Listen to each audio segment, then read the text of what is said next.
நம்ம புதுச்சேரிக்கு சுதந்திரம் கிடைச்ச இடம் எங்கன்னு பாத்தீங்கன்னா கீழூர். இந்த வில்லேஜ்ல தான் நம்ம பாண்டிச்சேரிக்கு சுதந்திரம் கிடைச்சது. இதோட ஹிஸ்டரி என்னன்னு பார்க்கலாம் நம்ம இந்த வீடியோல.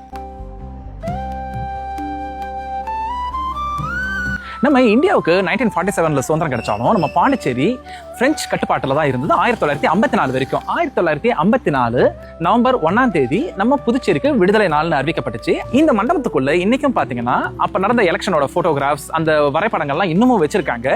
இதை நான் பார்க்க தான் வந்திருக்கேன். இந்த மண்டபத்துக்கு நீங்களும் முடிஞ்சா வந்து பாருங்க. கீழூர் வில்லேஜ் பக்கம் வந்தீங்கன்னா மண்டபத்துக்குள்ள போகும்போது எப்பவுமே செருப்பு விட்டுட்டு தான் இது உள்ள போய் பார்க்கணும்.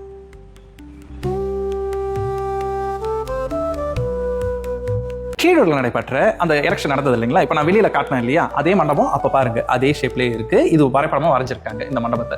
கீழூர்ல நடைபெற்ற எலெக்ஷன்ல 178 கவுன்சிலர்கள் வாக்களிக்கணும். அந்த 178 கவுன்சிலருமே ஊர்வலமா வர்ற காட்சி தான் இது. எலெக்ஷன் நடந்தது இல்லைங்களா, அதுக்கு பாருங்க ஆம் இல்லைன்னு 2 போட்டிருக்காங்க. இது என்னன்னு பாத்தீங்கன்னா, இது சர்க்கார்களுடன் வரையப்பட்ட உத்தேச உடன்பாட்டின் முறைகளின்படி இந்திய யூனியனோடு பிராந்திய ஸ்தலங்களை இணைவதற்கு நீங்கள் சம்மதிக்கிறீர்களா? ஆமன்னா ஆவணம் போடணும், இல்லைன்னா இல்லைன்னு ஓட்டு போடணும். அப்பத்துக்கான ஓட் லிஸ்ட். நம்ம பாண்டிச்சேரியை இந்திய அரசாங்கத்தோட இணைக்கிறதுக்கான வாக்கெடுப்பு நடக்கும்போது அப்போ எடுக்கப்பட்ட படம் தான் இது. ஓவியமா இப்போ வரைஞ்சி இங்க வச்சிருக்காங்க. நடந்த எலெக்ஷன்ல இந்தியா கூட தான் புதுச்சேரி இணைக்கணும்னு அதிகப்படியான வாக்கு வந்துடுச்சு.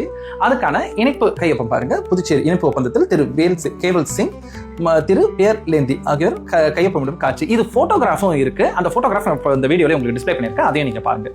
கீழூரில் நடந்த எலெக்ஷன்ல புதுச்சேரி இந்தியாவோட இணைக்கணும்ன உடனே அந்த வெற்றி விழாவை கொண்டாட பிறகு அது பாருங்க மேலதாளங்கள் நாதஸ்வரம் வச்சுட்டு கீழூர் மக்களோட ஊர்வலமா வராங்க. அதுக்கான ஆர்ட் தான் இது. புதுச்சேரி இந்தியாவோட இணைக்கணும்னு எலெக்ஷன் ரிசல்ட் வந்த உடனே நம்ம பாண்டிச்சேரி ராஜ்நிவாஸ்ல இந்தியன் பிளாக், அதாவது நம்ம நேஷனல் பிளாக் மூவர்ண கொடியை பறக்க விட்டாங்க. அதோட ஓவியம் தான் இது.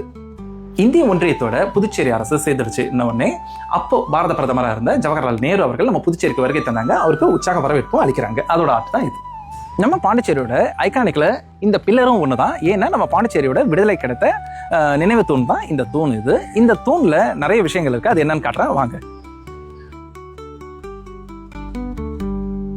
நம்ம பாண்டிச்சேரியை இந்தியாவோட இணைக்க 1954 நடத்தப்பட்ட எலெக்ஷன்ல 178 வாக்குகள் போடணும் அந்த கவுன்சிலருங்க. அந்த கவுன்சிலருங்க பேரு தான் இதுல வந்து அப்படியே ஃபுல்லா இந்த பில்லர்ல கொடுத்துருப்பாங்க.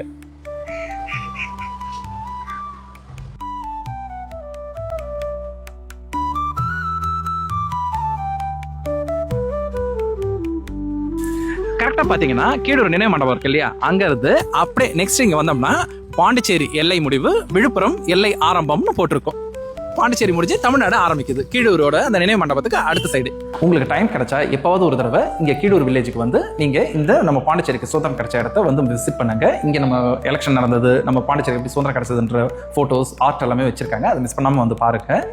இன்னொரு இன்ட்ரெஸ்டிங்கான வீடியோல நான் மறுபடியும் உங்களை மீட் பண்றேன். பாய்.